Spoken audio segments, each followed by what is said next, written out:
ਵਾਹਿਗੁਰੂ ਜੀ ਕਾ ਖਾਲਸਾ ਵਾਹਿਗੁਰੂ ਜੀ ਕੀ ਫਤਿਹ। ਇਸ ਐਪੀਸੋਡ ਵਿੱਚ ਅਸੀਂ ਜਾਣਾਂਗੇ ਮਾਤਾ ਸਾਹਿਬ ਕੌਰ ਜੀ ਬਾਰੇ। ਮਾਤਾ ਸਾਹਿਬ ਕੌਰ ਰੋਹਤਾਸ ਜੇਹਲਮ ਨਿਵਾਸੀ ਭਾਈ ਰਾਮੂ ਬੱਸੀ ਦੀ ਸਪੁੱਤਰੀ ਸੀ।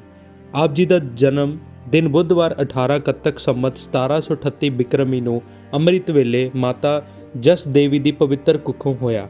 ਰੋਹਤਾਸ ਉਹ ਭਾਗਾਂ ਵਾਲਾ ਸ਼ਹਿਰ ਹੈ ਜਿੱਥੇ ਸ੍ਰੀ ਗੁਰੂ ਨਾਨਕ ਦੇਵ ਜੀ ਕਾਬਲ ਕੰਧਾਰ ਤੋਂ ਪਿਸ਼ੌਰ ਨੁਸ਼ਹਿਰੇ ਦੇ ਰਸਤਿਓਂ ਵਾਪਸ ਹੁੰਦੇ ਹੋਏ ਆਏ ਸਨ। ਇੱਥੋਂ ਦੀ ਧਰਤੀ ਹਰੀ ਭਰੀ ਸੀ। ਪੰਜਾਬ ਦੀ ਸਭ ਤੋਂ ਵੱਧ ਹਰਿਆਵਲ ਕਹਿੰਦੇ ਹਨ ਇੱਥੇ ਹੀ ਪਾਈ ਜਾਂਦੀ ਹੈ। ਇਸੇ ਰੋਹਤਾਸ ਵਿੱਚ ਗੁਰੂ ਸਾਹਿਬ ਦੀ ਦ੍ਰਿਸ਼ਟੀ ਪੈਣ ਨਾਲ ਖਾਰਾ ਪਾਣੀ ਮਿੱਠਾ ਹੋਇਆ ਸੀ ਅਤੇ ਹੁਣ ਤੱਕ ਸੁਹਾਣੇ ਚਸ਼ਮੇ ਰਾਹੀਂ ਵਹਿ ਹਿਰਦੇ ਠਾਰ ਰਿਹਾ ਹੈ। ਇੱਥੇ ਹੀ ਗੁਰੂ ਨਾਨਕ ਦੇਵ ਜੀ ਨੇ ਸਬਰ ਸੰਤੋਖ ਵਿੱਚ ਰਹਿਣ ਦਾ ਉਪਦੇਸ਼ ਇਹ ਆਖ ਕੇ ਕੀਤਾ ਸੀ ਕਿ ਅਤੀਤਾਂ ਨੂੰ ਸਿਰ ਤੇ ਪਈ ਸਿਰ ਮੱਥੇ ਝੱਲਣੀ ਚਾਹੀਦੀ ਹੈ, ਸ਼ਿਕਵੇ ਉਲਾਮੇ ਨਹੀਂ ਕਰਨੇ ਚਾਹੀਦੇ। ਮਾਤਾ ਜੀ ਦਾ ਇੱਕ ਭਰਾ ਵੀ ਸੀ ਜਿਸ ਦਾ ਨਾਂ ਸਾਹਿਬ ਚੰਦ ਸੀ। ਜੇ ਮਾਤਾ ਸਾਹਿਬ ਕੌਰ ਨੂੰ ਮਾਂ ਨਾਲ ਸਨਮਾਨਿਆ ਹੈ ਤਾਂ ਉਹਨਾਂ ਦੇ ਭਰਾ ਵੀ ਖਾਲਸੇ ਦੇ ਮਾਮੇ ਹੋਣ ਕਾਰਨ ਪ੍ਰਸਿੱਧ ਸਨ। ਸਾਹਿਬ ਕੌਰ ਜੀ ਬਚਪਨ ਵਿੱਚ ਹੀ ਪ੍ਰਭੂ ਭਗਤੀ ਵਿੱਚ ਲੀਨ ਰਹਿੰਦੇ ਸਨ। ਉਹਨਾਂ ਵਿੱਚ ਸਾਰੇ ਗੁਣ ਸਨ ਜੋ ਸਦਾਚਾਰੀ ਵਿਅਕਤੀ ਵਿੱਚ ਹੁੰਦੇ ਹਨ। ਸਡੌਲ ਸਰੀਰ, ਨੂਰਾਨੀ ਆਤਮਾ, ਗੁਲਾਬ ਦੇ ਫੁੱਲ ਵਰਗਾ ਹਸੂ ਕਰਦਾ ਚਿਹਰਾ, ਬੋਲਾਂ ਵਿੱਚ ਮਿਠਾਸ, ਨਿਮਰਤਾ, ਸੰਤੋਖ, ਖਿਮਾ ਵਾਲੇ ਸਾਰੇ ਹੀ ਗੁਣ ਉਹਨਾਂ ਵਿੱਚ ਬਚਪਨ ਤੋਂ ਹੀ ਪਾਏ ਜਾਂਦੇ ਸਨ। ਤਾਂ ਹੀ ਮਾਤਾ ਜੀ ਪਰਿਵਾਰ ਵਿੱਚ ਨਹੀਂ ਸਗੋਂ ਸਾਰੇ ਪਿੰਡ ਵਿੱਚ ਹਰਮਨ ਪਿਆਰੇ ਬਣੇ ਹੋਏ ਸਨ।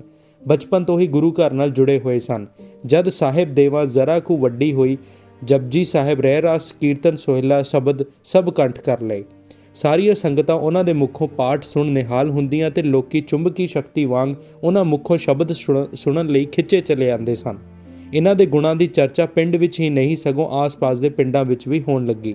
ਸੁਗੰਧੀ ਫੈਲਦਿਆਂ ਕੀ ਦੇਰ ਲੱਗਦੀ ਹੈ। ਲੰਗਰ ਦੀ ਸੇਵਾ ਵੀ ਮਾਤਾ ਜੀ ਆਪਣੇ ਹੱਥੀਂ ਕਰਦੇ। ਗੁਣਾਂ ਕਾਰਨ ਮਾਤਾ ਜੀ ਦਾ ਸਤਿਕਾਰ ਸਾਰੇ ਇਲਾਕੇ ਵਿੱਚ ਹੋਣ ਲੱਗਾ। ਜਦੋਂ ਸਾਹਿਬ ਕੌਰ ਜੀ 15-16 ਸਾਲਾਂ ਦੀ ਅਵਸਥਾ ਵਿੱਚ ਸਰਬ ਗੁਣਾਂ ਨਾਲ ਭਰਪੂਰ ਮੁਟਿਆਰ ਹੋ ਗਈ ਤਾਂ ਮਾਤਾ ਪਿਤਾ ਨੇ ਵਰ ਦੀ ਭਾਲ ਕਰਨੀ ਸ਼ੁਰੂ ਕਰ ਦਿੱਤੀ। ਮਾਤਾ ਪਿਤਾ ਸਾਹਿਬ ਕੌਰ ਜੀ ਦਾ ਗੁਰੂ ਘਰ ਵੱਲ ਪਿਆਰ ਤੇ ਸ਼ਰਧਾ ਨੂੰ ਜਾਣਦੇ ਸਨ, ਸੋ ਉਹਨਾਂ ਵਰ ਵੀ ਸਿੱਖ ਘਰਾਣੇ ਵਿੱਚੋਂ ਹੀ ਭਾਲਣਾ ਸ਼ੁਰੂ ਕੀਤਾ ਤਾਂ ਕਿ ਬੀਬੀ ਜੀ ਦੀ ਸਿੱਖੀ ਸ਼ਰਧਾ ਵਿੱਚ ਰੋਕ ਨਾ ਆਵੇ।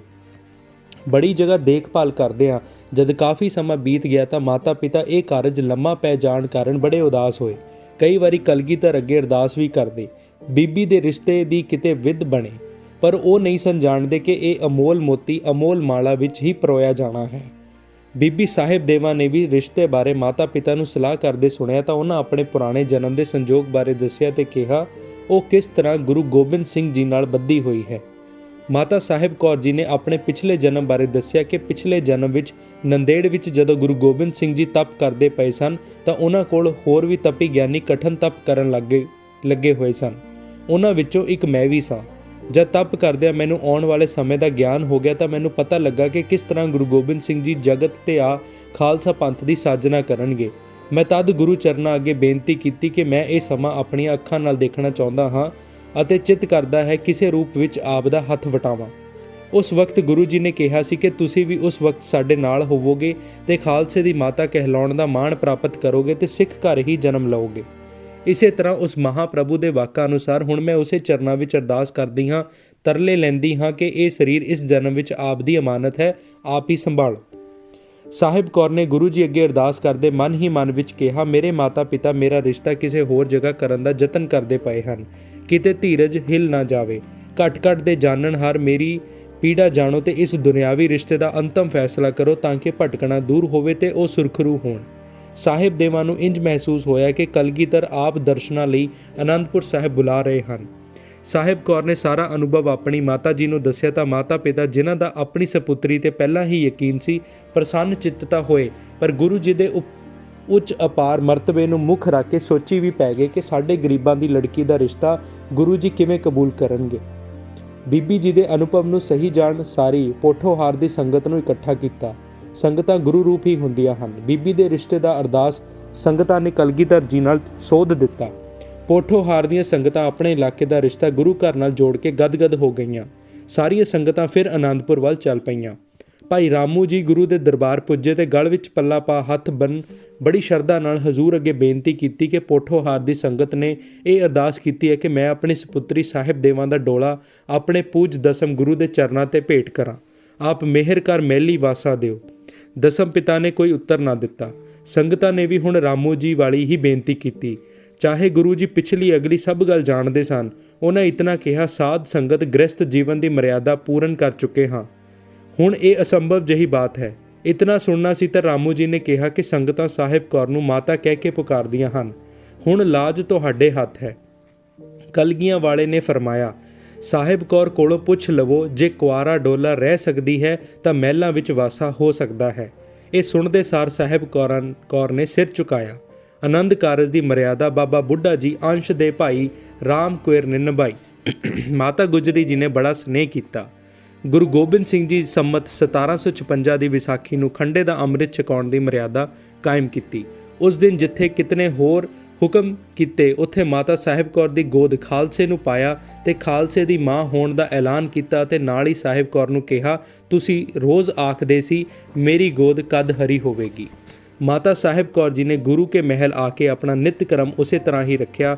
ਹਰ ਰੋਜ਼ ਸਵਾ ਪੈਰ ਦੇ ਤੜਕੇ ਉੱਠ ਕੇ ਇਸ਼ਨਾਨ ਕਰਦੇ, ਨਿਤਨੇਮ ਦਾ ਪਾਠ ਕਰਦੇ। ਉਹਨਾਂ ਇੱਕ ਗੱਲ ਦਾ ਨਿਰਣਾ ਵੀ ਲਿਆ ਕਿ ਰੋਜ਼ ਕਲਗੀ ਵਾਲੇ ਦੇ ਦਰਸ਼ਨ ਕਰਕੇ ਹੀ ਅੰਨ ਮੂੰਹ ਵਿੱਚ ਪਾਉਣਾ ਹੈ। ਜਿਤਨਾ ਸੰਜਮ ਮਾਤਾ ਸਾਹਿਬ ਕੌਰ ਨੇ ਜੀਵਨ ਭਰ ਰੱਖਿਆ, ਉਤਨਾ ਹੀ ਸਿੱਖਾਂ ਵਿੱਚ ਆ ਗਿਆ। ਮਾਂ ਮੱਤ ਦੀ ਮੂਰਤ ਸੀ, ਖਾਲਸਾ ਵੀ ਅਕਲਾਂ ਦਾ ਕੋਟ ਕਹਿਲਾਇਆ। ਮਾਂ ਨੇ ਅਥਾਹ ਦਾ ਆਚਰਣ ਰੱਖਿਆ ਅਤੇ ਖਾਲਸਾ ਜਿਹਾ ਵੀ ਜਤੀ ਸਤੀ ਕੋਈ ਹੋਇਆ ਨਹੀਂ।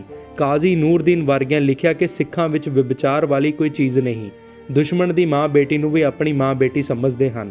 ਮਾਤਾ ਜੀ ਨੇ 3 ਆਦਰਸ਼ ਅਪਣਾਏ ਜਿਨ੍ਹਾਂ ਤੇ ਜ਼ਿੰਦਗੀ ਭਰ ਪਹਿਰਾ ਦਿੱਤਾ।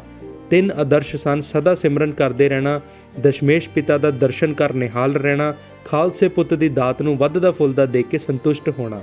ਮਾਤਾ ਜੀ ਬਹੁਤ ਘੱਟ ਬੋਲਦੇ ਸਨ, ਪਹਿਰਾਵਾ ਵੀ ਬੜਾ ਸਾਦਾ ਰੱਖਦੇ। ਮਾਤਾ ਸੁੰਦਰੀ ਜੀ ਦਾ ਸਾਹਿਬ ਕੌਰ ਜੀ ਪੂਰਨ ਸਤਿਕਾਰ ਕਰਦੇ। ਯਾਦ ਰਵੇ ਕਿ ਗੁਰੂ ਗੋਬਿੰਦ ਸਿੰਘ ਜੀ ਦੇ ਜੋਤੀ ਜੋਤ ਸਮਾਨ ਉਪਰੰਤ ਜਦ ਕੁਝ ਚੁਗਲਖੋਰਾਂ ਨੇ ਮਾਤਾ ਸੁੰਦਰੀ ਤੇ ਮਾਤਾ ਸਾਹਿਬ ਕੌਰ ਵਿੱਚ ਦੁਫਾੜ ਪਾਉਣਾ ਚਾਹਿਆ ਤਾਂ ਮਾਤਾ ਸਾਹਿਬ ਕੌਰ ਨੇ ਇੱਕ ਉਚੇਚਾ ਹੁਕਮਨਾਮਾ ਖਾਲਸਾ ਪੰਥ ਦੇ ਨਾਂ ਜਾਰੀ ਕਰਕੇ ਲਿਖਿਆ ਕਿ ਗੁਰੂ ਕਾ ਘਰ ਇੱਕ ਜਾਣਨਾ, ਬਿਖਰੇਵਾ ਨਹੀਂ ਪਾਉਣਾ, ਐਸੇ ਸ਼ਾਸਤਰਾਂ ਤੋਂ ਬਚਣਾ। ਮਾਤਾ ਸੁੰਦਰੀ ਦੀ ਆਗਿਆ ਉਹਨਾਂ ਦੀ ਹੀ ਆਗਿਆ ਹੈ। ਮਾਤਾ ਸੁੰਦਰੀ ਜੀ ਦੀ ਆਗਿਆ ਲੈ ਹਰ ਕੰਮ ਕਰਦੇ। ਚਾਰੇ ਸਾਹਿਬਜ਼ਾਦਿਆਂ ਦੀ ਸੰਭਾਲ ਵੀ ਮਾਤਾ ਸਾਹਿਬ ਕੌਰ ਜੀ ਆਪ ਹੀ ਕਰਦੇ। ਆਪਣੀ ਸੱਸ ਮਾਤਾ ਗੁਜਰੀ ਜੀ ਦੀ ਸੇਵਾ ਦਿਲ ਲਗਾ ਕੇ ਕਰਦੇ। ਸਰਸਾ ਕਿਨਾਰੇ ਜਦ ਪਰਿਵਾਰ ਵਿਛੋੜਾ ਹੋ ਗਿਆ ਤਾਂ ਮਾਤਾ ਗੁਜਰੀ ਜੀ ਨੇ ਛੋਟੇ ਸਾਹਿਬਜ਼ਾਦਿਆਂ ਨੂੰ ਨਾਲ ਰੱਖਿਆ। ਵੱਡੇ ਸਾਹਿਬਜ਼ਾਦੇ 5 ਪਿਆਰੇ ਗੁਰੂ ਜੀ ਨਾਲ ਰੋਪੜ ਤੇ ਚਮਕੌਰ ਸਾਹਿਬ ਚਲੇ ਗਏ। ਮਾਤਾ ਸੁੰਦਰੀ ਜੀ ਅਤੇ ਸਾਹਿਬ ਕੌਰ ਜੀ ਦਾਸੀਆਂ ਬੀਬੀ ਭਾਗੋ ਤੇ ਬੀਬੋ ਨਾਲ ਭਾਈ ਮਨੀ ਸਿੰਘ ਜੀ ਨਾਲ ਦਿੱਲੀ ਵੱਲ ਚੱਲ ਪਏ।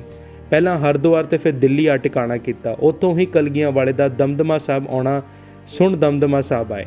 ਮਾਤਾ ਸਾਹਿਬ ਕੌਰ ਲਈ ਗੁਰੂ ਜੀ ਨੂੰ ਛੱਡ ਦਿੱਲੀ ਵੱਲ ਜਾਣਾ ਬੜਾ ਕਠਿਨ ਲੱਗਦਾ ਸੀ। ਉਹ ਤਾਂ ਦਰਸ਼ਨ ਕੀਤੇ ਬਗੈਰ ਕੁਝ ਗ੍ਰਹਿਣ ਤੱਕ ਨਹੀਂ ਸਨ ਕਰਦੇ। ਜੱਕੋ ਤੱਕੇ ਵਿੱਚ ਦੇਖ ਹੀ ਗੁਰੂ ਜੀ ਨੇ ਪੋਥੀ ਤੇ ਕਟਾਰ ਦਿੱਤੀ ਸੀ ਤੇ ਫਰਮਾਇਆ ਸੀ ਕਿ ਪੋਥੀ ਪਰਮੇਸ਼ਵਰ ਦਾ ਸਥਾਨ ਹੈ, ਪਾਠ ਦੀਦਾਰ ਹੀ ਸਾਡੇ ਘਰ ਪ੍ਰਵਾਨ ਹਨ। ਦਮਦਮਾ ਸਾਹਿਬ ਤੋਂ ਗੁਰੂ ਜੀ ਨਾਲ ਹੀ ਮਾਤਾ ਸਾਹਿਬ ਕੌਰ ਜੀ ਦਿੱਲੀ ਆਏ ਤੇ ਉੱਥੇ ਥੋੜਾ ਚਿਰ ਰਹਿ ਕੇ ਨੰਦੇੜ ਦੱਖਣ ਵੱਲ ਨੂੰ ਹੋ ਪਏ। ਇਹ ਯਾਦ ਰਵੇ ਕਿ ਮਾਤਾ ਸੁੰਦਰੀ ਜੀ ਦਿੱਲੀ ਹੀ ਟਿਕੇ ਰਹੇ ਸਨ। ਗੁਰੂ ਜੀ ਨੇ ਆਪਣਾ ਅੰਤਮ ਸਮਾਂ ਨੇੜੇ ਜਾਣ ਕੇ ਮਾਤਾ ਸਾਹਿਬ ਕੌਰ ਜੀ ਨੂੰ ਦਿੱਲੀ ਤੋਂ ਮਾਤਾ ਸੁੰਦਰੀ ਜੀ ਪਾਸ ਜਾਣ ਲਈ ਕਿਹਾ ਅਤੇ 5 ਸ਼ਸਤਰ, ਤਲਵਾਰ, ਖੰਜਰ, ਜਮਤਰ ਅਤੇ 2 ਖੰਡੇ ਬਖਸ਼ੇ। ਗੁਰੂ ਗੋਬਿੰਦ ਸਿੰਘ ਜੀ ਨੇ ਮਾਤਾ ਸਾਹਿਬ ਕੌਰ ਜੀ ਨੂੰ ਉਹ ਮੋਹਰ ਵੀ ਦੇ ਦਿੱਤੀ ਜੋ ਹੁਕਮਨਾਮੇ ਜਾਰੀ ਕਰਨ ਵੇਲੇ ਲਗਾਉਂਦੇ ਸਨ। ਕਿਤਨਾ ਮਾਣ ਦਿੰਦੇ ਸਨ ਗੁਰੂ ਜੀ ਖਾਲਸੇ ਦੀ ਮਾਂ ਨੂੰ। ਮਾਤਾ ਜੀ ਵੀ ਗੁਰੂ ਜੀ ਤੋਂ ਆਗਿਆ ਲੈ ਦਿੱਲੀ ਆ ਗਏ। ਜਦੋਂ ਕਲਗੀਧਰ ਜੀ ਤੇ ਪਹਿਲਾਂ ਹਮਲੇ ਤੇ ਫਿਰ ਜੋਤੀ ਜੋਤ ਸਮਾਉਣ ਦੀ ਖਬਰ ਮਾਤਾਵਾਂ ਨੂੰ ਦਿੱਲੀ ਮਿਲੀ ਤਾਂ ਮਾਤਾ ਸਾਹਿਬ ਕੌਰ ਜੀ ਕਿਤਨੀ ਦੇਰ ਸਮਾਧੀ ਸਥਿਤ ਰਹੇ। ਦੁਰਬਲ ਦੇਹੀ ਹੋ ਗਈ, ਅਲਪ ਆਹਾਰ ਤੇ ਅੱਗੇ ਹੀ ਸੀ, ਚਿੜੀ ਚੋਗ ਹੋ ਗਈ। ਫਿਰ ਦਿੱਤੀ ਪੋਥੀ ਵਿੱਚੋਂ ਪਾਠ ਕਰਨ ਲੱਗ ਪਏ। ਸਾਰੀਆਂ ਸੰਗਤਾਂ ਨੂੰ ਗੁਰਬਾਣੀ ਦੁਆਰਾ ਉਪਦੇਸ਼ ਦੇ ਕੇ ਵਾਹਿਗੁਰੂ ਦਾ ਭਾਣਾ ਮਿੱਠਾ ਮੰਨਣ ਲਈ ਕਿਹਾ। ਦੋਵੇਂ ਮਾਤਾਵਾਂ ਦਿੱਲੀ ਤੋਂ ਮਥੁਰਾ ਆ ਗਈਆਂ। ਬਹਾਦਰ ਸ਼ਾਹ ਤਾਂ ਆਦਰ ਕਰਦਾ ਰਿਹਾ, ਪਰ ਫਰਖਸੀਅਰ ਨੇ ਅਤਿਆਚਾਰਾਂ ਦੀ ਹਨੇਰੀ ਚਲਾ ਦਿੱਤੀ। ਫਰਖਸੀਅਰ ਦੀ ਮ੍ਰਿਤੂ ਪਿੱਛੋਂ ਆਪ ਜੀ ਫਿਰ ਦਿੱਲੀ ਆ ਗਏ। ਨਵੇਂ ਮੁਗਲ ਬਾਦਸ਼ਾਹ ਮੁਹੰਮਦ ਸ਼ਾਹ ਦਾ ਵਜ਼ੀਰ ਆਜ਼ਮ ਬੜਾ ਆਦਰ ਕਰਦਾ ਸੀ। ਮਾਤਾ ਸਾਹਿਬ ਕੌਰ ਜੀ ਨੇ ਆਪਣਾ ਅੰਤਮ ਸਮਾਂ ਨੇੜੇ ਆਇਆ ਜਾਣ ਮਾਤਾ ਸੁੰਦਰੀ ਜੀ ਕੋਲੋਂ ਆਗਿਆ ਲਈ। ਇਸ਼ਨਾਨ ਕੀਤਾ, ਚਿੱਟੇ ਬਸਤਰ ਪਹਿਨੇ, ਨਿਤਨੇਮ ਕੀਤਾ ਤੇ ਗੁਰੂ ਗ੍ਰੰਥ ਸਾਹਿਬ ਜੀ ਅੱਗੇ ਅਰਦਾਸ ਕਰਕੇ ਆਪੂ ਵਾਕ ਲਿਖਿਆ ਤੇ ਮੱਥਾ ਟੇਕ ਆਪਣੇ ਪ੍ਰਾਣ ਤਿਆਗ ਦਿੱਤੇ। ਇਹ ਘਟਨਾ ਸੰਨ 1747 ਨੂੰ ਹੋਈ। ਅਕਾਲ ਚਲਾਣੇ ਸਮੇਂ ਉਹਨਾਂ ਦੀ ਉਮਰ 66 ਕੁ ਸਾਲ ਦੀ ਸੀ। ਆਪ ਜੀ ਦਾ ਸੰਸਕਾਰ ਬਾਲਾ ਸਾਹਿਬ ਵਿਖੇ ਕੀਤਾ ਗਿਆ। ਮਾਤਾ ਸਾਹਿਬ ਕੌਰ ਜੀ ਦੇ ਲਿਖੇ 8 ਹੁਕਮਨਾਮੇ ਮਿਲਦੇ ਹਨ। ਇਹਨਾਂ ਸਾਰਿਆਂ ਹੁਕਮਨਾਮਿਆਂ ਤੋਂ ਸਪਸ਼ਟ ਹੁੰਦਾ ਹੈ ਕਿ ਆਪਣੇ ਬੇਟੇ ਪੰਥ ਨਾਲ ਉਹ ਕਿਤਨਾ ਪਿਆਰ ਕਰਦੇ ਸਨ। ਹਰ ਹੁਕਮਨਾਮੇ ਤੁਸੀਂ ਮੇਰੇ ਪੁੱਤ ਫਰਜ਼ੰਦ ਹੋ ਦੇ ਸ਼ਬਦ ਜ਼ਰੂਰ ਲਿਖਦੇ। ਅਰਦਾਸ ਸਦਾ ਵਾਹਿਗੁਰੂ ਦੇਗ ਤੇਗ ਫਤਿਹ ਕਰੇ ਦੀ ਕਰਦੇ। ਸੇਵਾ ਵੱਲ ਸਿੱਖਾਂ ਨੂੰ ਪ੍ਰੇਰਦੇ। ਜਿੱਥੇ ਪਾਣੀ ਦੀ ਥੁੜ ਦੀ ਸੂਹ ਮਿਲੀ ਉਸੇ ਸਮੇਂ ਖੂਹ ਨਵਾਂ ਬਣਵਾਈ ਦੇਣਾ ਅਤੇ ਜੋ ਕੁਝ ਲੱਗੇ ਸੋ ਸਰਕਾਰ ਦੇ ਲੇਖੇ ਲਗਵਾਉਣਾ ਦਾ ਹੁਕਮਨਾਮਾ ਜਾਰੀ ਕਰ ਦਿੱਤਾ। ਹਰ ਮਾਂ ਦੀ ਇੱਛਾ ਹੁੰਦੀ ਕਿ ਉਸ ਦਾ ਪੁੱਤਰ ਮਾਂ ਦਾ ਨਾਂ ਰੌਸ਼ਨ ਕਰੇ, ਮਾਂ ਦੇ ਦੁੱਧ ਨੂੰ ਦਾਗ ਨਾ ਲੱਗਣ ਦੇਵੇ। ਅੱਜ ਖਾਲਸੇ ਦਾ ਇਹੀ ਫਰਜ਼ ਅਵਲੀਨ ਹੈ ਕਿ ਮਾਤਾ ਜੀ ਦੇ ਹੁਕਮਾਂ ਤੇ ਪਹਿਰਾ ਦੇਵੇ। ਜੋ ਆਦਰਸ਼ ਸਿਮਰਨ ਸੇਵਾ ਕੁਰਬਾਨੀ ਜਤ ਸੱਤ ਦੇ ਸਾਹਮਣੇ ਰੱਖੇ ਸਨ ਉਹਨਾਂ ਤੇ ਜਾਨਵਾਰ ਵੀ ਪਹਿਰਾ ਦੇਵੇ। ਕਲਗੀਧਰ ਪਿਤਾ ਦਾ ਹੱਥ ਜੇ ਖਾਲਸੇ ਦੀ ਪਿੱਠ ਤੇ ਹੈ ਤਾਂ ਮਾਤਾ ਜੀ ਦੀ ਅਸੀਸ ਪੰਥ ਦੇ ਸੀਸ ਤੇ ਹੈ। ਵਾਹਿਗੁਰੂ ਜੀ ਕਾ ਖਾਲਸਾ, ਵਾਹਿਗੁਰੂ ਜੀ ਕੀ ਫਤਿਹ।